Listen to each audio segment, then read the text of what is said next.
Alright, so the 97th Academy Awards has just concluded, and with that, we have a lot to recap from the winners to the losses, and set us with the things that were robbed, the things that were predictable, especially with Conan O'Brien, the host.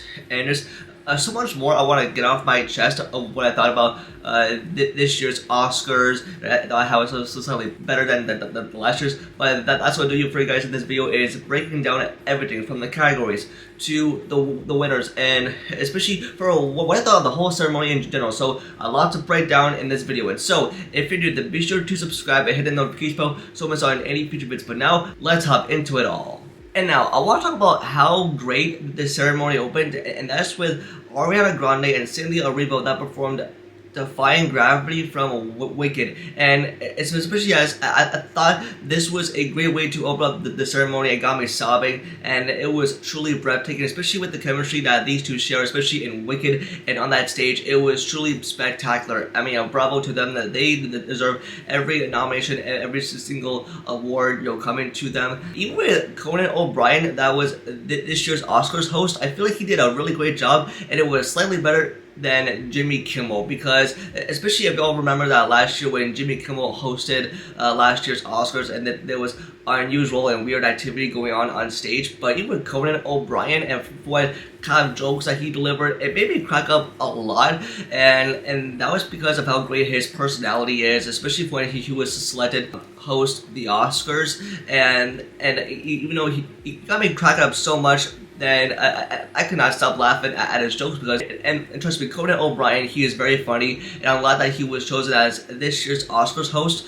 But even with the bit that Conan O'Brien was in, it was from The Substance, and especially if you know that scene from The Substance, and I thought it was kind of weird. But I thought Conan O'Brien really kicked it off in a really great way, especially in the beginning. And now, and even for what Conan O'Brien said about the winners, and they only had 45 seconds or less to give their speech and not to go on for longer, and that's exactly what happened here.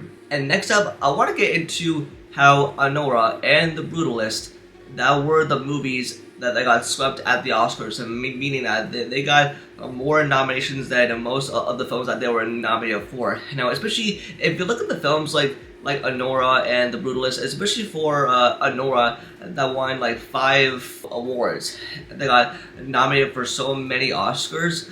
But to be fair, if you look at Amelia Perez, that movie got 13, but even with Anora, that was the movie that was low budget, and it had Mikey Madison, and just with the way that the movie looks, and with the way that Neon wanted to represent with this movie, even though I have not seen it, but even though it was quickly acclaimed by people, and the fact that it came out last year in October of 2024, and then even though that's the time when it really starts to get its buzz for going to awards season, because especially in in November, you get to generate all that Oscar buzz. And even with The Brutalist, and even though if you read behind the scenes articles of how they use AI for this movie, especially with AI generated performances, and it's kind of weird, but hey, it's the awards season after all. I kind of get over the fact how extremely pissed off I was, especially.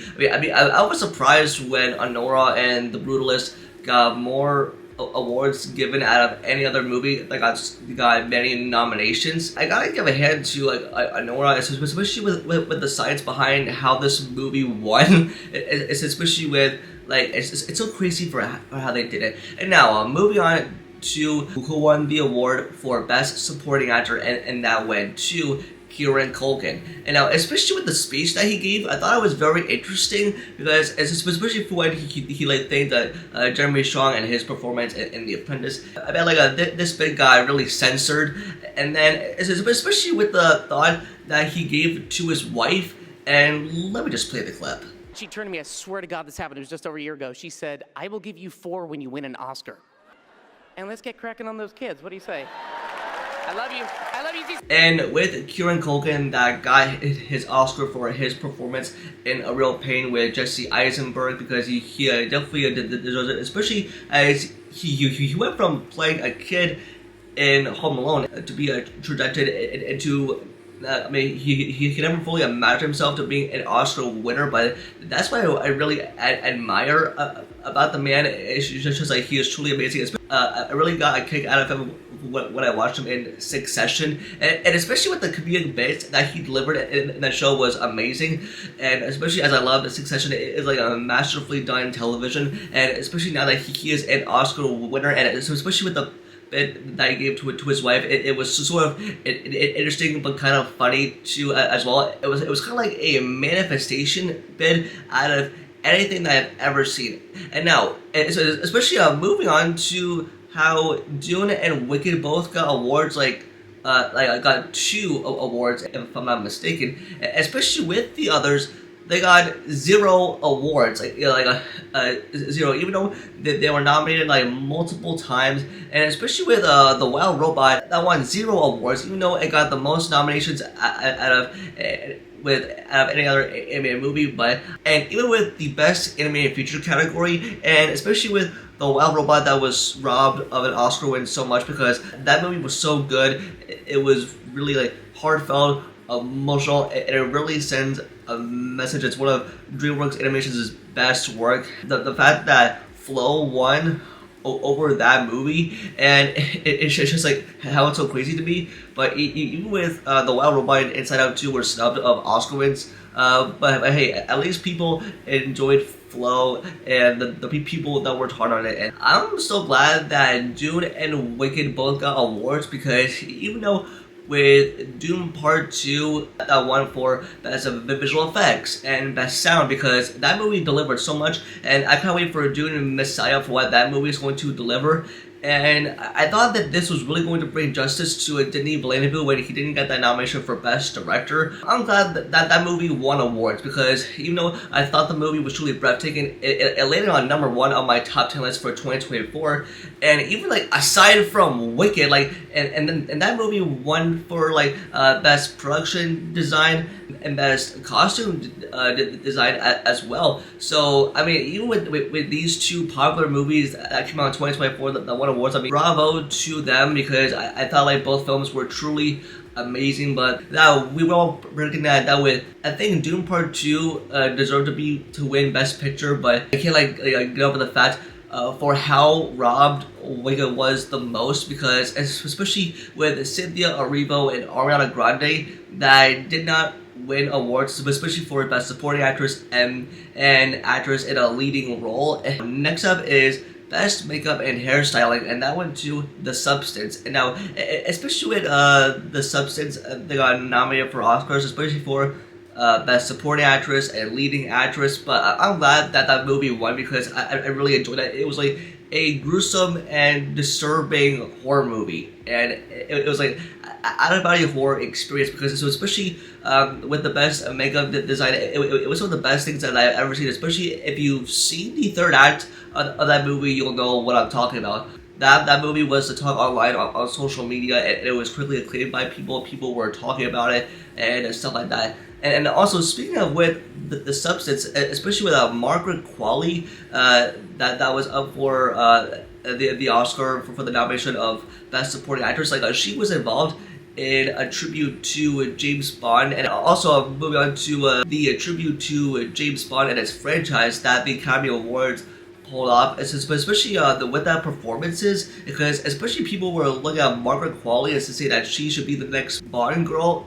And I could definitely agree on that, because especially with the recent news that with Amazon that are now owners of the James Bond franchise, and with the Broccoli family that are no longer going to be owning that part of the franchise. And it's just like so weird and clever. The franchise has been basically dead on its feet. And the way that they paid tribute to it was honestly very, very cool. I want to get into some of the robs and the snubs that were listed here for this year's Academy Awards, and that is for Best Actor in a Leading Role, and I went to Adrian Brody for his performance in The Brutalist. But even out of all the nominations that were listed here, I really wish that Timothée Chalamet should have won that Oscar. He might have been the youngest actor ever to win an Oscar. but even with Adrian Brody and with The Brutalist, and especially with that movie was like so long, that's like has a very long runtime. I'm happy and proud for the man, especially whatever he pulled off, and that movie must have been amazing, and people were critically acclaiming it as one of his best performances, and especially I think he deserved that Oscar anyway. But even with the speech that he gave, and the fact that Conan O'Brien said at the beginning of the ceremony it was supposed to last for like 45 seconds then to get off the stage, but with Adrian Brody, his speech went on for way too long, especially I think at like the 3 or 4 minute mark. I think Adrian Brody pulled out this move that was like so rude, telling the Academy to turn off the music. This is not his first rodeo. I mean, dude, like you're giving like way too long of an Oscar speech. Of course, you have people to thank, but it's especially if you want an Oscar, you have like a 45 seconds to say what you want to say and to get off the stage. If Timothée Chalamet would have won, that would have raised his career trajectory from being in Interstellar and Dune and to all these great movies. But even with Sebastian Stan, that was robbed of an Oscar win, and there's Adrian Brody, man, I have no idea how these movies were like somehow good or not so good. I mean, like not so good movies get awards given by the Oscars. It's just like it's such a weird time that we're living in, right? Because I mean, I'm happy for Adrian Brody and for the fact that he won an Oscar. I mean, bravo to him, but if Timothée Chalamet ever gets nominated for an Oscar again, I am praying to the heck that he wins that Oscar for lead actor. But hey, it went for Adrian Brody anyways. And even with Best Supporting Actress and the fact that it went to Zoe Saldana, and even with Amelia Perez, they got at least 13 nominations, and I just want to say, come on, it should have went to Ariana Grande for Wicked, but even though that was Zoe Saldana, she won that Oscar, and even though she is known for other big movies like with Avatar and for playing Gamora in the Guardians trilogy, but I mean, I'm happy for her that she won the Best Supporting Actress in a film that no one liked, and the fact that people that she gave like a slightly not so good performance, but even though people thought that she did good. But I mean, I'm happy for Zoe Saldana and the fact that we shall be happy for the winners. But even with, I mean, at least, thank God that Amelia Perez did not take home Best Picture. But even with Zoe Saldana that won Best Supporting Actress, it was like underwhelming to me. But even though I was slightly disappointed in that, now with actress in a leading role, and that went to Mikey Madison, and just with the fact that Cynthia Erivo should have won, like she was robbed of an Oscar win, but it went to Mikey Madison, and even with Honora that got nominated for many awards, especially as people were saying that like this was like made from like a certain studio. It was like a mid-budget studio that makes good movies, but even with Mikey Madison that won that Oscar, and like I mean, I was very surprised, and I'm very happy for her, and with the way that she has come as an actress, and just like wow, like just with the fact that she even won, it was truly surprising to me. But it's especially, I mean, Cynthia Erivo should have won that Oscar, because especially what she pulled off as Alphaba and Wicked, it was truly breathtaking in my opinion. I gotta give Honora a watch someday, and with the fact that Mikey Madison won, it was truly, I think it was definitely well deserved. I mean, congrats to the winner right there. And I think with Mikey Madison, I think her career is just about to take off. And just with the fact that she won, it was truly surprising to me. And also, I think with Demi Moore, that was totally robbed of an Oscar win, especially for what she pulled off in The Substance. It was truly amazing. One of her best performances I have ever seen from her. And the fact that it went to Mikey Madison, it was like truly like, I didn't think it was disappointing, but at least Mikey Madison gave a great performance in like a movie that was like critically acclaimed by people, because especially as it is the big competition with these movies that enter award season that are critically acclaimed by people. Like those are the movies that are likely one of them could win. But especially with Honora, that really swept the ceremony, took home all the awards, was kind of interesting and surprising to me. And now, moving on to the comedic bit, which I found very funny at this year's Oscars, is when Ben Stiller was presenting the category for Best Production Design, and even like before he was about to present the award, especially for how he was having trouble getting onto the stage, especially with the levitating, lifting platform, and just wow. I don't want to compare this to last year's Oscars, but especially with this year's, that were slightly funny, and especially with that comedic bit, that was definitely staged, that was definitely coordinated, and I thought, wow, that was like pretty funny of the way that they pulled it off, because if you remember the 2024 Oscars for when like strange and unusual activity was happening, especially with like this with John Cena, and then like especially with Jimmy Kimmel's jokes in the beginning there. But I definitely found the comedic bits in this year's ceremony a lot better and way less concerning for what we were about to get into. And now moving on to Best Director, and that went to Sean Baker for Anora, because especially as it is revealed here, is that like he took home like all the awards, and so especially with Best Editing, Best Original Screenplay, and also directing, of course, and producing. So he basically did everything himself, and even for the fact that Denis Villeneuve wasn't even nominated, even though that he did a great job for Dune Part 2 and how it was visually breathtaking, and he got snubbed of a nomination and a win like so bad, and I was really rooting for the man. But even with the speech that Sean Baker gave about like how like movies should be experienced in a theater, for how like parents should take their kids to go watch a movie for the first time like in a theater, that should how it all be experienced. But hey, for when streaming exists, you cannot go wrong with that. Am I right? I mean, just with the fact that he like brings up movies and movie theaters, and also now with streaming, but I guess it did give like a good response right there for how, I mean, of course movies should obviously be experienced in the theater, because that's where we all go to experience movies, in the theater, to go for that theatrical experience for the best picture and the best sound, and just with the fact that he won, and Anora took home all the awards. And now moving on to the very last category for Best Picture, and guess who the presenters were? That's right, with Billy Crystal and Meg Ryan. That obviously, and also they, if you remember that they reunited for a Super Bowl ad, and now to be the final presenters of the category for Best Picture, and that was the cherry on top. That was the icing on the cake, because especially with When Harry Met Sally, one of my favorite rom-coms of all time, and now with these two actors coming together to present the last category, it was amazing. And now, especially with Anora that won Best Picture, and I was so surprised by that, especially with these movies that sometimes like people never really watch, always win the awards. But even with the big movies that people love, a significant little number of awards won.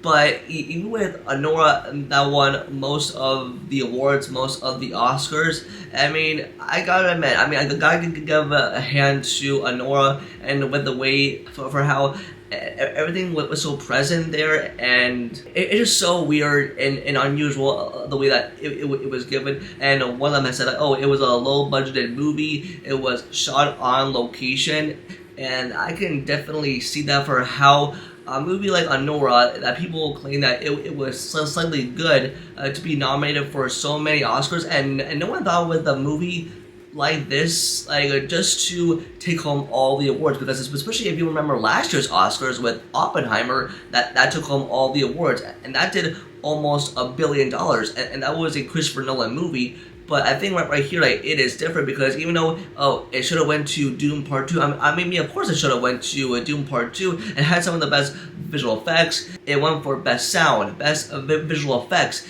and the fact that it didn't even win Best Picture, it was truly mind-blowing to me for how, like, a small film like Anora that was over 2.5 hours long to win the Oscar for Best Picture, that was like the most surprising to me, by the way. But hey, it did what it did, and it got critically acclaimed, and especially with a movie like this that entered award season, I mean, and I'm all here for it. But hey, there is always next year. So yeah, that does it for the recap for this year's Oscars 2025. And again, especially with the winners that were chosen, especially with the snubs and like the people like that were robbed of an Oscar win. But hey, that's just the way the world works for how the Oscars works. And hey, there's always next year for these type of things as well. I mean, I'm happy for the winners. I mean, bravo to all of them that received an Oscars. You did well in your movies. And yeah, I mean, until next year, I mean, that has been the Oscars as well. But that's gonna do it for this video. Just let me know in the comments below, and what your thoughts on this year's Oscars. What are your thoughts on the winners that were chosen, and who do you think could have won that Oscar? Anyways, but just let me know in the comments below. What do you think of this year's 97th Academy Awards? You know what? Like the video and subscribe to the notification for videos. And also follow all my social medias over the link down below. And with that, I'll see y'all in the next video. Peace.